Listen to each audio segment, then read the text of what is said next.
Hi, this is Usha. Welcome to Rathod's IS classes. Today in this lecture, we are going to see current affairs of 10th February 2022. In this lecture, we are going to discuss overall 12 topics which are very much relevant from our UPSC. So one more announcement I want to make here is today evening we are going to upload budget, okay, and we are coming up with detailed analysis of budget that will be important from your prelims and as well as means. So today's most of the articles are already covered in our budget session, okay. So we are going to see brief some topics at last, and if you want to cover those topics in detail, please watch this budget session that will be going to be uploaded by evening. So now let us try to see the topics and brief introduction regarding those topics. Now we are going to have our discussion. So first topic, it is regarding Kerala model of development. Actually this Kerala model of development, it is seen in news. So already you know that if you're talking about different states, like for example northern states and as a southern state, we can see most of the development and most of the good indices that is coming from this Kerala regarding education, literacy, etc. But now this Kerala model of development is in news. So we need to understand what are the issues it is facing and what are the challenges and what is the way forward. So this is very important from our governance point of view, which mainly comes under GS paper 2. And next topic is about privatization. So actually this privatization is very important concept that you need to know. So you need to know what is the privatization, what are the advantages, disadvantages. Actually this article which gave you many examples regarding Air India, regarding privatization in the US and as well as UK, and it is mainly giving some data, okay, numbers, figures. Actually that figures, it is not at all relevant from UPSC point of view. So which is important from UPSC, we are going to discuss that. And next topic, it is about scientists, they set new record in fusion energy. So it is talking about this nuclear fusion. So this topic is important from your science and technology, from your static portion point of view. And next topic, it is about ISRO to launch new satellite on February 14th. That is Earth Observation Satellite 4. So this article, it is important from science and technology, which mainly comes under GS paper 3. And whenever any launch which is done by ISRO or NASA or European Space Agency or JAXA, so that will be important from your UPSC, and these are some favorite areas. And next topic, it is about INCOIS. INCOIS carried out coastal vulnerability assessment. So here we need to focus on what is this coastal vulnerability assessment and on which parameters here INCOIS is coming up with this coastal vulnerability assessment and what is the significance. So these are some important areas that you need to know, and this topic, it is important from your disaster management, which mainly comes under GS paper 3.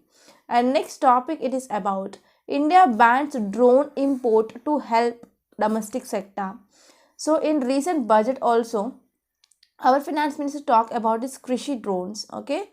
So here, if at all any implementation or anything which is coming up in news, that will be important from your prelims point of view, okay. So this will be important from your I can say like economy point of view, which mainly comes under GS paper 3, is regarding your economy. And next topic, it is about more women got maternity benefit. So this article is talking about Pradhan Mantri Matru Vandana Yojana. So if at all any scheme which is in news, that is important from your prelims. And next topic, it is about FTA, Free Trade Agreement, that is between India and ASEAN. So here you need to know about which are the members of this ASEAN grouping. So this article, it is important from economy and even from your international relations, which mainly comes under GS paper 2. Okay, so these are the topics, and apart from that, we are also going to discuss other 4 topics which we also had a detailed discussion in our budget as well. So now let's get started with our discussion and let us try to see today's quote. Today's quote, it is regarding poverty, which is given by this Nelson Mandela. So if you see this quote, poverty is not an accident. Poverty is not an accident like slavery and apartheid.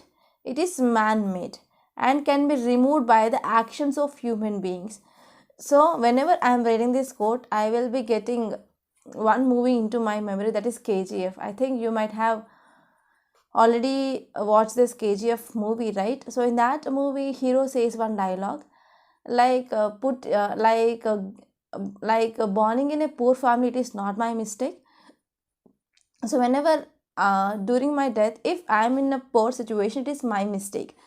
So that is the same thing which is mainly reflected in this quote as well. Poverty is not an accident. Okay, it is not an accident, like slavery and as well as apartheid. Like apartheid and slavery, this poverty is not an accident, but it is a man-made thing. So whenever it is man-made, means it can be removed by some actions. Okay, so here we can talk about actions of government. So we can talk about inclusive governance, okay, inclusive development or inclusive growth, that is growth for all or development for all. So whenever we are taking this type of steps, then that will be helpful for poverty alleviation. So even poverty alleviation is one of the sustainable development goal as well. Okay. So let me know which of the sustainable development goal which mainly talks about this poverty, that is no poverty. So this is about today's quote, and now let us try to see first article regarding Kerala model of development. Title says reviving the Kerala model of development. Then this article will be important regarding GS paper 2 under governance. So now let us try to understand this article in a very great detail. So first of all, if you see this word Kerala, okay, so what will comes into your mind? So already you know that Kerala recognized for a number of things. For example, development, for example, literacy, and even role of non-governmental organizations, Kudumbashree programs, and social activists. So these are some important daring activities that we can see in this Kerala. And Kerala, which is very much famous for development and even participation of women and women empowerment through these self-help groups, Kudumbashree, and even social activists, etc. So here, because of all these things, Kerala model which mainly seem to show an impressive levels of human development indicators. So because of proper governance, proper development, and as well as participation of NGOs and women empowerment, Kudumbashree, self-help group, social activists, because of all these things, there are some impressive levels of developmental indicators that we can see in this Kerala, especially in the fields like health. You can talk about education, quality of life. Okay, so we can compare the standard of living of people of Kerala with even with some rich countries as well, right? And we can also see there is a high level of income in this Kerala. But now the focus of interest had been changed, and this Kerala model of development which is seen in news, and there are many debates which are mainly going on regarding this Kerala model of development. So why? Because of some failures of Kerala. So in Kerala now we are seeing there is increasing of employment, that is low employment rate, and there is also low levels of food intake and low income levels for the families, and even there is a high alcoholism that is mainly seen, and even we can see the nation's worst suicide rate that is seen in Kerala. So these are the some issues which are mainly facing by Kerala, and you have to make a note. So after decades of this robust public spending or social spending and participatory governance in Kerala, and now here this Kerala model which is under threat of emerging social and even environmental risk. So there are some emerging social and as well as environmental risks, they are mainly seen in Kerala. So because of this Kerala model of development that is mainly seen in news, and there are number of debates that are mainly going on. Okay, so because of this Kerala model of development that should be revitalized now. Okay, so this is the thing which mainly said by author. So if you're talking about India's high literacy rate, so India's high literacy rate which is mainly seen in Kerala. Okay, and we can see here, if you're talking about this Kerala, it is only the 9th highest in the per capita income among the 28 states, but we can see the social outcome is very much high, and in India Kerala, it is one of the highest literacy rate state. Okay, so if we're talking about what are the issues here, so we're talking about state GDP, okay, GDP of that Kerala state. So Kerala's GDP which mainly contracted over 2019-20 and 2021 to 2022. So within these time periods there is decreasing of GDP. So we cannot take this as a much cause of concern, because almost all the states they had contraction of this GDP due to this COVID-19 pandemic. And if you're talking about unemployment rate, it is at 9%. So on average, if you're talking about an average India's unemployment rate, it will be like 4 to 5%. From last 3 years, it mainly increased, and this unemployment rate which mainly reached to 7%, okay, if you're talking about throughout the country, and this is the thing which mainly highlighted by Indian budget as well, right? So if you're talking about this state, especially Kerala state, which is having unemployment rate of 9 percentage, and if you're talking about average, it is like national average, it is 6 percentage. So in this way, here we need to take some steps for revival of this economy of this Kerala state. So if you're talking about these difficulties that could meaningfully mitigated by smarter socio-economic investment. So how can we address these issues of decreasing of GDP and as well as rising of unemployment? So first one here is we can attract investments. So whenever there is attracting of investments, then there will be, for example, setting up of a company or a factory. So because of the setting up of company or a factory, it will be hiring labor.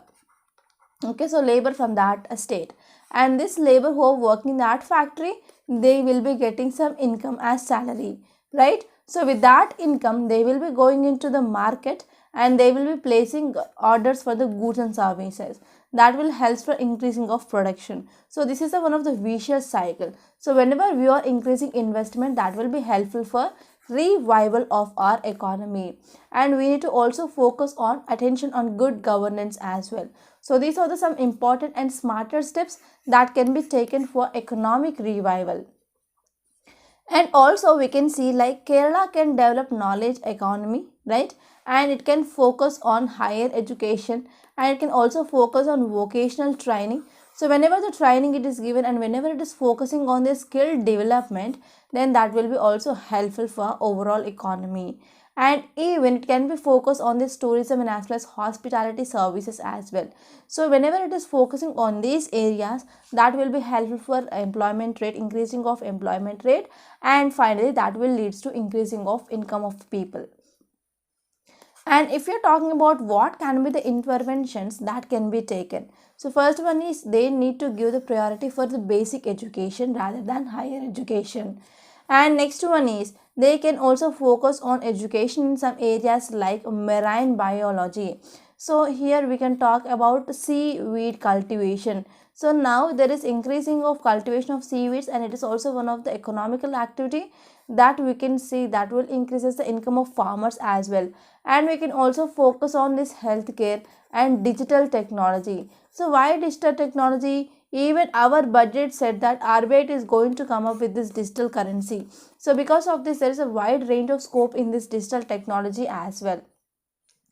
As we all know that Kerala was the first India's digital state with the highest share of households they are having internet connections and even mobile phone connections or mobile phone penetration and digital literacy as well. So in this context, there is a lot of scope that can be done in this digital technology by this state.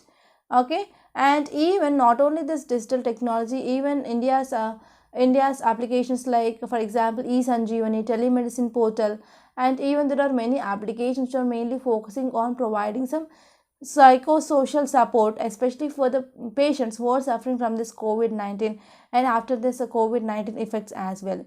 So in this way, it can build and as well as it can expand its approaches as well. So if you're talking about healthcare system especially, so there are some serious gaps that are mainly growing in this Kerala's healthcare system. Okay, so we need to go for strengthening at the grassroots level organization and participatory governance and free press in this state of Kerala. And even the Public Affairs Index 2020, which mainly ranked Kerala as the best governed large state in 2019 on basis of this 15 indicators. So it mainly reflects equity, growth, and as well as sustainability. And they can also go for decentralized governance, and even ASHA workers are working and volunteer groups are working, Kudumbashree members, they also made a large impact. They also played an impact, or they also played an important role even in this pandemic management as well. So while there are lessons for others, Kerala needs to be more agile in public expenditure on health, and even it need to focus on this developing of local self delivery systems. So this is a gist of this topic. And if you're talking about what is a way forward, so way forward here is, so Kerala government is also going for clearing or providing some environmental clearances for number of projects. If you're talking about location of this Kerala, we have here Western Ghats. So here ecological it is a very sensitive area, and we can also see large variety of biodiversity that is mainly seen in this area. So whenever we are going for this ecological degradation, then we can also see some negative impacts. So the negative impacts of this ecological degradation that already experienced in this Kerala in 2018-2019 floods, right? So even one important committee, that is Madhav Gadgil committee report, which also said that we need to protect this Western Ghats, and we need to protect this vulnerable people who are going to have some adverse effect regarding this ecological degradation. Okay, so here this report also said that we need to repair forest, we need to repair the river systems, and we need to come up with the restoration of our water bodies and as well as flood plains, etc. So here what is the way forward? Way forward here is what are the rivers and what are the tributaries that are present in this Kerala. We need to go for revival of those network of rivers, and we need to go for desilting as well. And whatever the mines are present, we can go for stopping of sand minings, etc., especially in this sandy river beds. And we need to go for water management as well. Okay, so these are the some important way forward that mainly suggested by this article, and I hope it is very much useful and you understand this topic. And now let us try to talk about what is this privatization. Actually, this article which is mainly talking about this privatization, so it is mainly giving many examples regarding British and British gas and as well as railway company whenever we are going for privatization. So what are the impact that is mainly seen, and even it talked about recent Air India as well, right? So now we are going to see about which are the topics which are relevant from our UPSC point of view. Especially for the beginners, you need to understand what is the concept of this privatization. So what are the impacts, like what are the advantages, what are the disadvantages, that will be very much relevant. So now let us try to see this topic. So author mainly says that if you're talking about India's fiscal deficit, so let me know what is the meaning of this fiscal deficit in comment box. Already number of times we discussed about this fiscal deficit, right? So if you're talking about fiscal deficit, in our recent budget estimates, it mainly expected that it will be like 6.8% of GDP. So fiscal deficit of India, it is expected to be like 6.8% of our GDP. That is like, for example, 15.06 lakh crores. And if you're talking about debt of states, okay, if you're talking about the debt of states, this will mainly jump up to 12.7% of GDP. So regarding this fiscal deficit, we are going to discuss in detail in our budget session. Don't miss that session. That will be posted by today evening. So if you're talking about privatization, so what is the meaning of privatization? Privatization in simple terms, we can say it will be like a transfer of ownership. Transfer of ownership or of property, okay, of property or any business from government to private sector, okay. So from government sector to private sector, whenever there is a transfer of ownership or transfer of property or business that is happening, then it is called as privatization. So whenever there is a transfer of ownership, means we can see government cease to be the owner of that so and so entity or business. So in this way, privatization, which is mainly considered to bring more efficiency and as well as more objectivity for the company. Okay, actually government will not be concerned regarding this efficiency and as well as objectivity, but this is one important cause of concern for this private individuals. So whenever we are transferring ownership for this private people, or when you are going for this privatization, we can automatically see there will be increasing of efficiency and as well as objectivity as well. And India went for this privatization in holistic reforms. Okay, in year 1991, it was famously called as LPG, liberalization, privatization, as well as globalization policy. So if you're talking about what are the objectives, so first one here is, as you all know, we can improve efficiency of this public enterprises, and there will be increasing of competition in the market.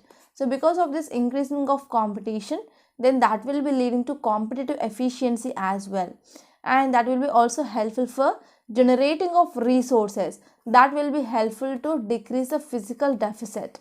And next one is, it will be also helpful for globalization. So whenever this privatization is allowed, means here the foreigners, they will be also interested to invest in India, and whenever these foreign people, they are investing in India, they will be bringing this foreign investment, that is foreign direct investment capital will be increased. And we can also earn this foreign currency through this export promotion. So whenever there is increasing of competition, whenever there is increasing of the productivity of that so and so thing, means we can also go for increasing of our exports. So whenever there is increasing of exports means we will be getting more foreign reserves or foreign currency into the country. And we can also create environment regarding rapid industrialization in the country. And whenever the income it is increasing, that income can be diverted by the government for the welfare schemes for the people.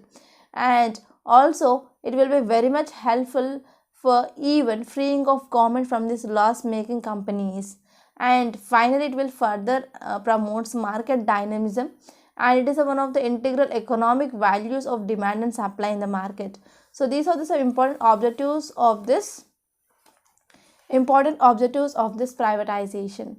And now let us try to talk about what are the advantages. So first one here is, whenever we are going for privatization, it will provide some opportunities for private businesses. Okay, so it will be providing some opportunities for the private businesses, and it will be helpful especially for establishing and as well as to expand the business as well. Okay, so it will be helpful for expanding of business. And next one here is, that will be helpful for competition. For example, if there is any private company which is established, for example it is mainly producing, for example, pen. Okay, so it is a pens company. So for example, this pen which is mainly released into the market, for example rupees 5 for the market. So whenever there is any other company which is also producing the same pens, but the price here is rupees 7 in the market. So whenever these two pens are coming into the market, into the same market, into the same shop, so here people they will be going for taking this 5 rupees pen instead of the 7 rupees. So what happened, the sales will be increasing, and that will lead to losses for this company. So because of this company will be also trying to produce more pens. Okay, so which is the cost which is less than 5 rupees. So because of this, there is increasing the competition between these two companies. So whenever the competition is increasing, the price will be decreasing. Finally, that will be having a larger public benefit as well. Okay, and next one here is, that will be helpful for domestic and as well as private investments, and that will be also helpful for foreign direct investment that will be attracting into the country. And even whenever increasing our exports, that will be also helpful for getting this foreign currency into the country. And whenever there is investment that is increasing means we can also create the jobs, right? So that will be also helpful for employment creation. And even it will be also helpful for the improving the quality of goods and services in the market. Okay, and next one is, so that will be also helpful for consumer satisfaction as well, customer experience, customer satisfaction. And even privatization which also removes chances of government monopoly in the particular industry. In the particular industry, government monopoly will be removed, and government can exit from this loss making industries such that it will be also getting some revenue from the sale. And whenever the privatization is increasing means we can say there will be the decreasing the role of government. And if you're talking about what are the disadvantages, so for example, whenever privatization is happening, if at all one private company which is mainly having number of branches or everything, means that will be leading to the monopoly as well. So this monopoly of this private sector which is mainly seen in this electricity department regarding storage and as well as transmission of this electricity, that is Adani Group which is mainly having the monopoly in this electricity. Okay, so it is also one cause of concern. And next one is here, whenever the private companies are coming and establishing here, it means they will be not focusing on the public service, but their motto it is a profit generation. Okay, so because of this privatization which is not allowed in some sectors like health sector, education sector, etc., because they are not profit oriented, right? Private business players they are mainly focusing to increase their immediate profits. Okay, so because of this they will be not going to invest in the long term projects. So this is also one cause of concern. They will be investing in just short term projects. They will be not going to invest in the long term projects because they are profit motive. Okay, so the industries which are privatized may be fragmented, and because of this no person will going to take the responsibility in their hands. And next one is, especially marginalized sectors and even some strategic sectors, they cannot be privatized because of security and as well as strategic concerns. So these are the advantages and also the disadvantages, and this is the concept of this privatization. And now let us try to talk about next topic. It is regarding scientists. They set new record in this fusion energy. So this article which is talking about this nuclear fusion. So where can we connect this nuclear fusion? So if you're talking about stars, okay, stars, they are mainly shining because of they are mainly releasing some energy.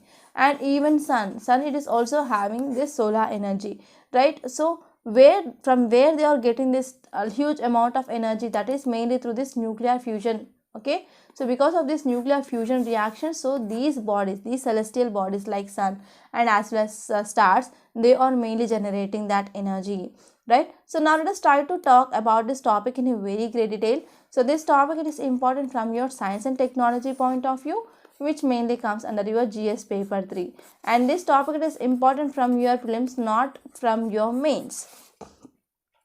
So if you're talking about context, it mainly says that scientists in this UK, okay, scientists in UK, they said that they have achieved a new milestone in producing nuclear fusion energy. Okay, so they achieved some milestone in producing this nuclear fusion energy, or they said that they also imitating the way energy is produced in the sun. So how energy which is produced in the sun, so they are imitating the same energy, and they said that they have achieved a new milestone in producing this nuclear fusion energy. So here if you are focusing on the details, so if you are talking about energy when we are producing from this nuclear fusion, that is called as nuclear energy. So this nuclear energy which is mainly contains low carbon, okay, low carbon, and it is a very much safer. And if you are talking about this nuclear energy which is mainly produced with efficiency, and it can technically exceed 100%. Okay, so if you're talking about this nuclear energy, what will be the advantages? So advantages here is there is a low carbon, and as well as they are very much safer. Okay, and this nuclear energy when we are using technology, so it is like 100% technically efficient. So here the team of scientists, okay, especially from this Oxford Central England, they generated about 59 megajoules of sustained energy during an experiment in December. That is more than doubling a 1997 record. Okay, so in 1997 record, they mainly found that they had like around 30 megajoules of sustained energy that they produced. But now recently in this study which is done in December, they mainly found that about 59 megajoules. Okay, so joule, it is a unit to measure the energy. Actually it is a SI unit. So here this 59 megajoules of sustainable energy which mainly produced during the experiment. So this is the thing which mainly said by the author. And a kilogram of fusion fuel which mainly contains about 10 million times as much as energy as a kilogram of coal or oil or gas which is present. So it is a very efficient technology. Okay, so whenever we are going for this nuclear energy, when we want to produce this nuclear energy by 1 kilogram, that is 1 kg of fusion fuel, so we can produce like 10 million times how much energy which is produced by this 1 kg of coal or gas or as well as oil.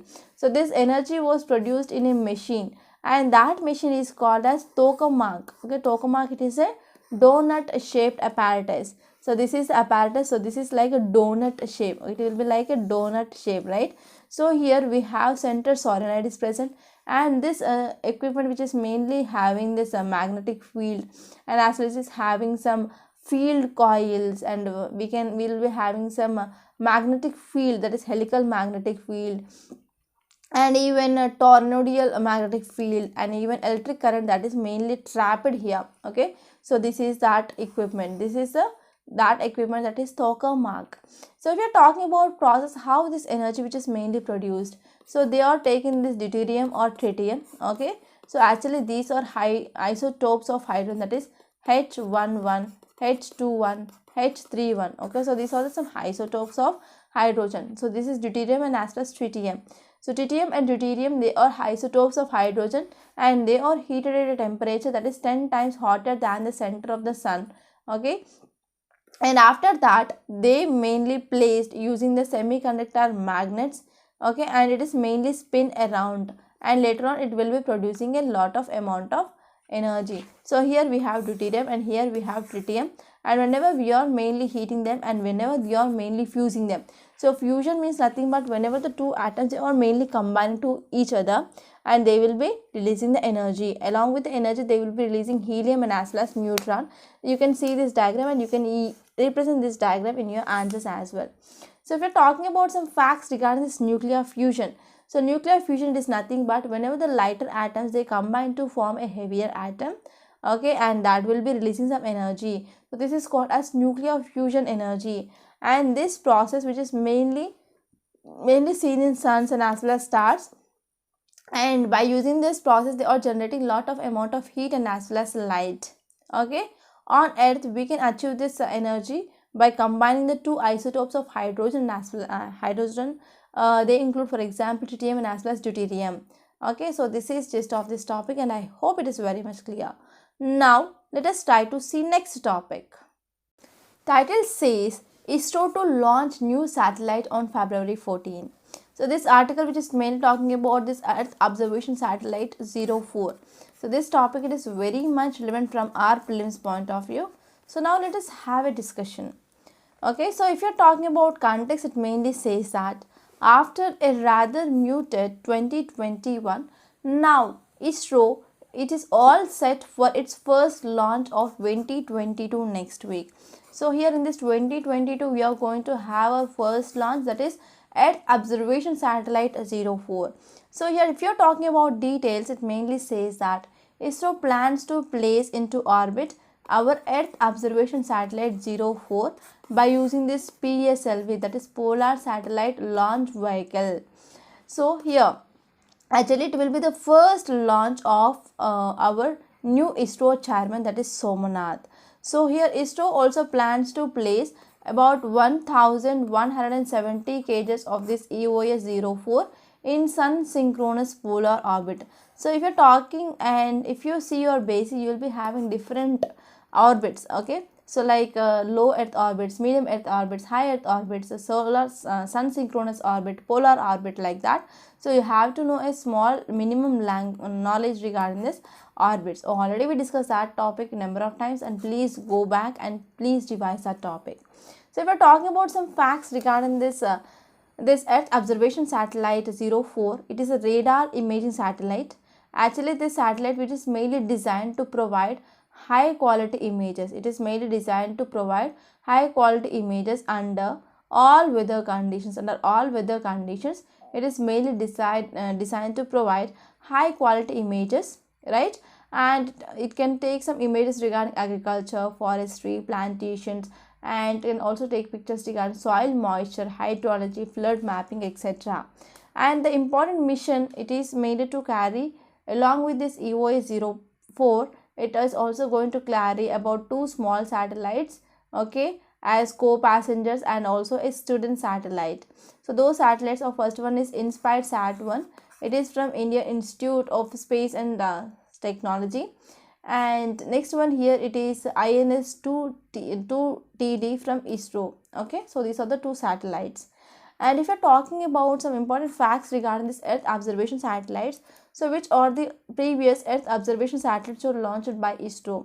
So we have especially ResourceSat, Cartosat, ReSat, OceanSat, SARAL, and SCATSat, INSAT. So these are some important satellites.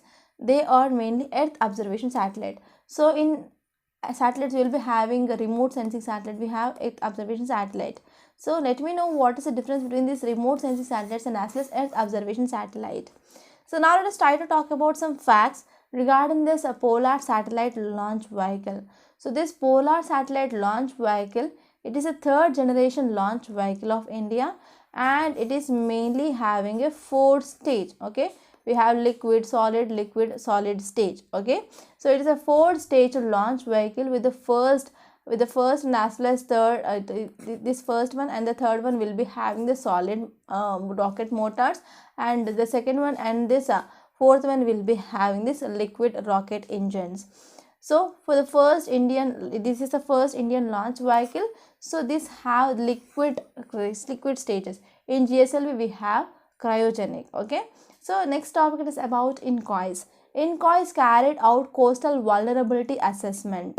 Okay, so this article is important from your GS paper 3 under disaster management. So actually you know that India, which is having a very long coastline, so because of this it is mainly vulnerable to the floods. So because of this coastal vulnerability assessment will be very important to mainly come up with the proper preparedness and as well as proper mitigation measures.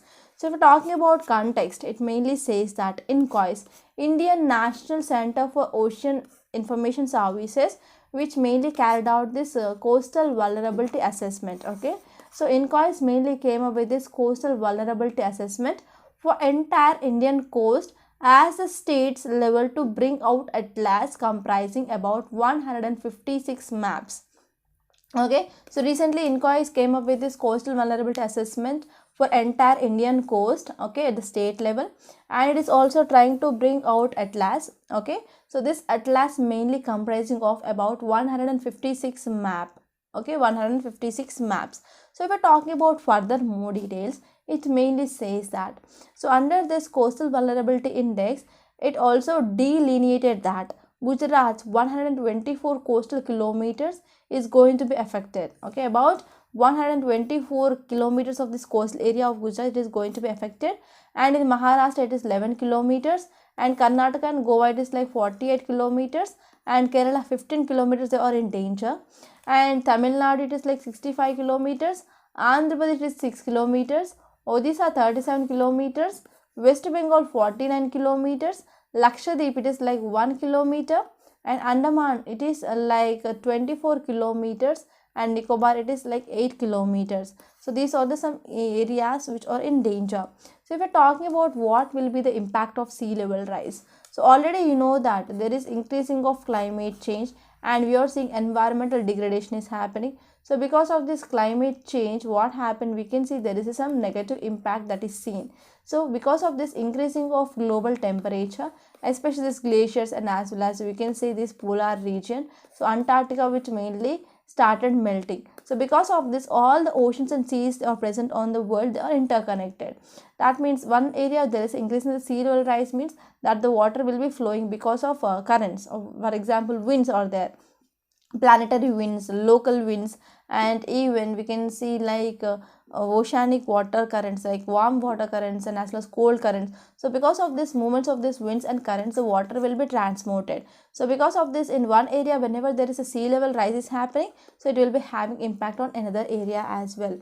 Okay, so because of this, whenever there is a sea level rise is increasing, then that will be having some impact on these coastal areas. So actually these maps, they may determine the coastal risk due to this future sea level rise as well.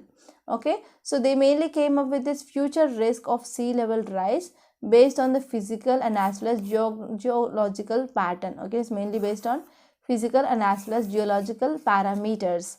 So here this climate vulnerability index, which mainly causes a relative risk that physical changes which occurs in the sea level rise, they are quantified based on the parameters. Okay, so this index, which is mainly based on some parameters. So first one is tidal range. Okay, so what is the range of tides?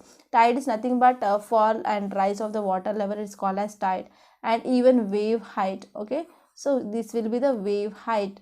And next one is coastal slope, coastal elevation, shoreline, change rate, geomorphology. So these are the some important parameters on which this climate vulnerability index, which is mainly based. So what is the significance? So first one is India, it is mainly sharing the longest coastal line. So because of this type of assessments will be very much useful for coastal disaster management, and even that will be helpful for building of resilient coastal communities as well. Okay, and even this coastal multi-hazard vulnerability mapping, which is also carried out by using some other parameters like sea level change rate, shore change rate, and high resolution coastal elevation, and even extreme weather level, etc. as well. So this is the image. I did some research, it is not there in our Hindu. Okay, so here this yellow color areas, they are vulnerable. Okay, so here this coastal districts, there are about 250 million people, they live within 15 kilometers of coast. Okay, within 50 kilometers of coast, there are about 250 million people they live, and out of this there are about 3600 fishing villages are present, and 12 major ports are seen, and as well as 165 minor ports are seen. And if you're talking about mangroves, especially in this Gujarat area, and here we can see like 4120 square kilometers of mangroves. Here in this West Bengal also we can see this mangroves are present here, right? So if we're talking about some facts regarding this INCOIS, so INCOIS mainly stands for Indian National Center for Ocean Information Services, and actually this INCOIS, it is an autonomous body which mainly comes under Ministry of Earth Sciences.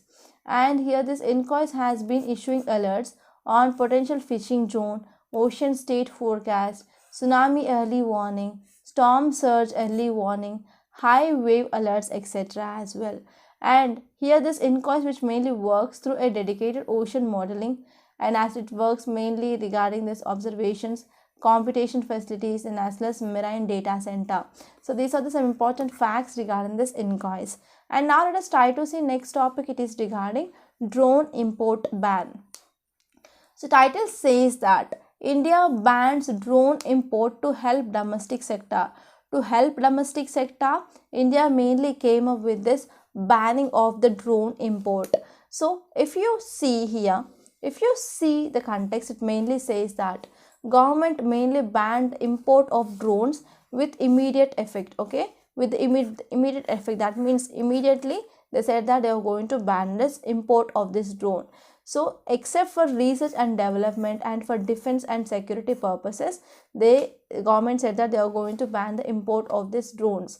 So what are the details? So here the move, okay, here the move mainly aims to promote made in India drones. We need to promote this made in India drones. So this is a statement which is given by Ministry of Civil Aviation, mainly to promote this domestic Indian drones. So they are mainly going to ban this import of drones. And here the Ministry of Civil Aviation said that while exceptions were provided for this research and development, defense and security, importing drones for these purposes will require due clearances. That means if you want to go for importing of drones, especially for this research and development, defense, etc., so they need to go for clearances, they need to take some permission. So what is the aim? Aim it is to encourage our research and development, and we need to make India as a drone hub, and we need to improve our Make in India campaign, right? And government also provided a PLI, production linked incentive scheme, for drones and as well as their components as well. Okay, and recent budget also talked about it. They are going to allocate rupees 120 crore for 3 financial years. So if we're talking about next topic, it is regarding Matru Vandana Yojana, Pradhan Mantri Matru Vandana Yojana. Title says more women got maternity benefit. Okay, more women got maternity benefit. So now let us try to see context. So here this article mainly says that the number of beneficiaries who enrolled for the maternity benefit, that is Pradhan Mantri Matru Vandana Yojana, which mainly exceeded the target. So this is the thing which mainly said by Ministry of Women and Child Development.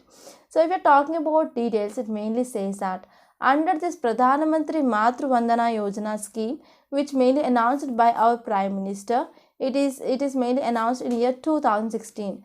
Actually, this scheme which mainly provides a benefit of 5,000 rupees in 3 installments to a woman for her first living child. Okay, upon meeting some certain conditions, your government will going to provide about 5,000 rupees in 3 installments. So this money which will be helpful for a partial compensation of loss of wage during pregnancy. During pregnancy, woman, she is not going for the jobs. So because of this, it will be helpful for partial compensation as well. So this scheme, it is only for the women who are not employed by central government or state government or public sector undertakings. Okay, so this scheme, it is not for central or state government people or public sector undertakings.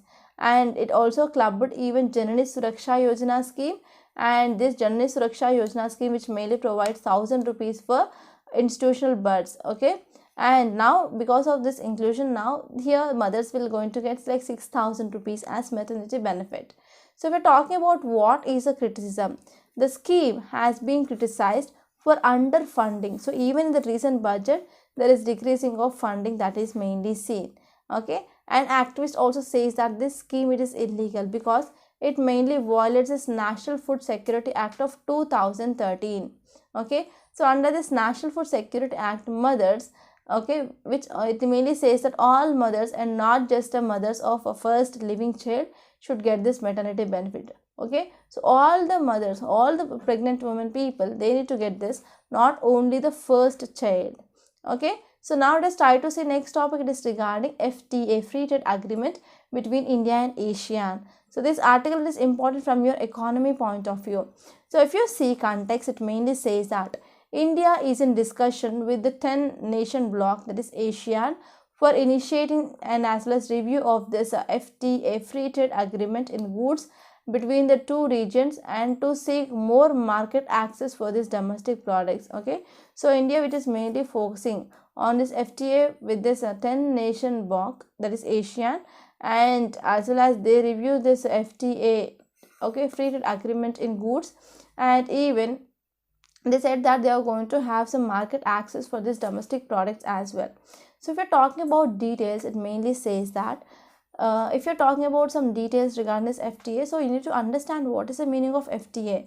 For example, if you have one country here and another country here, so actually this is agreement or pact between these two countries or two or more nations, and they will agree to reduce barriers, and they will agree to reduce the barriers for both imports and as well as exports, such that the trade between these two countries will be increased. Okay, under this free trade policy, goods and services, they can be brought and sold across international borders with little or no government tariff. There will be very little or even sometimes there will be no government tariffs, and as well as quota restrictions, subsidies, or any prohibitions to this inhibit their exchange. Okay, so it is exactly opposite towards this isolation or protectionism concept. So if we're talking about members of this ASEAN, there are 10 members. First one here we have Myanmar, we have Thailand, Laos, Vietnam, Cambodia. Okay, so these are the 5 nations, and here again we have 5 nations, that is Singapore, Malaysia, Indonesia, Brunei, and as well as Philippines. So these are the 10 members of this ASEAN, so it is very important. And now let us try to see other topics. The first one is suicides due to job loss is highest in 2020, says the center. So this article says that over 16,000 people, they committed suicide due to the bankruptcy and as well as indebtedness, and it also says that about 9,140 people, they ended their lives due to unemployment. So that this rate is very high between this 2018 to 2020. Okay, so these are some important details, and here we need to understand what are the reasons behind this suicide rate. And next topic is about budget capex, that is capital expenditure, not as high as it sounds. It is according to the CRISIL. So if you watched today's our budget explanation part, then you can easily understand what is capital expenditure, what are the benefits, what are the issues which are not addressed in this budget. We are going to discuss that. And next topic is regarding budget ignored the poor. Okay, budget ignored the poor. So here we need to talk about V-shaped recovery and as well as K-shaped recovery.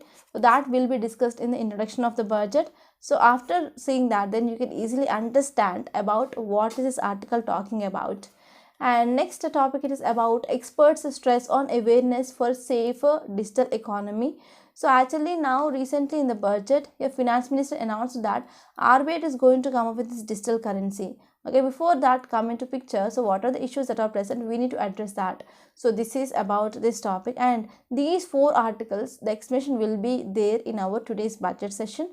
So please watch that lecture, that will be very useful, and it will be like a very different lecture, because we are coming up with what are the budget highlights, and we are seeing analysis part, and we are also giving you some insights into that how can you do analysis and how can you interpret this budget and how can you write your mains answers of which are coming from this budget, and even whatever the data that we are saying, that will be important from even your prelims, and even also going to give you some important issues which are not even addressed in the budget as well, so that you will be getting 360 degrees of dimensions regarding that budget, and that will be useful for your prelims and even mains. Till mains you can make that notes and you can read that budget notes as well. So now let us try to see yesterday's questions. So first question is regarding Article 368. So the Parliament under this Article 368 can amend any part of Constitution including the fundamental rights but without affecting the basic structure. So without affecting the basic structure, yes, Parliament can amend. So this statement is absolutely correct. And next one is the case of Constitutional Amendment Bill, President is bound to give his or her assent. Yes, this is very much true. And next one is there is no provision for the joint sitting. Joint sitting will be there only for, we can say, like ordinary bills, not for money bills, not for constitutional amendment bills. So this is also correct. So correct option will be 4, 1, 2 and 3. And next question, it is regarding veto power of president. So normally there are 4 veto powers like suspensive veto, absolute veto, qualified veto and pocket veto. So in India, president do not have qualified veto. So qualified veto is nothing but whenever the bill which is passed in the house, and whenever this bill it is coming for this president for assent, and president whenever he is giving back this bill to the house means, so whenever the house which is mainly again passing this bill, and now this time with the special majority, and if that bill which is coming from the president is assent, then president need to sign that bill. So this is called as qualified veto. Actually this qualified veto which is not there for the president of India, so he can eliminate this third thing, and the correct option will be 4, 1, 2, 4 only. So now let's try to see the today's questions. Today's question is one thing regarding ordinance, and second one it is regarding Indian Constitution, for example members of parliament. Okay, so try to see these two questions and try to answer these two questions. So before concluding, I want to make a small announcement. We in Rathod's IAS, we are providing this prelims test series, mains answer writing course and foundational course, entire foundational course, and even there are individual courses like geography, economy, history, science and technology, environment and disaster management, etc. So there are wide range of courses that we are offering, and those courses are very useful. So you can enroll that courses, you will be getting much benefit. And if you're taking any course, there will be one-to-one mentorship also. So details of this course are given in our description box, so please visit that. And please visit our Rathod's IAS Academy website. There you can watch the demo videos of these courses as well. And if you want to talk to me directly, number is given in description box, so you can talk to me directly. Okay, so by this I'm concluding. Thank you so much.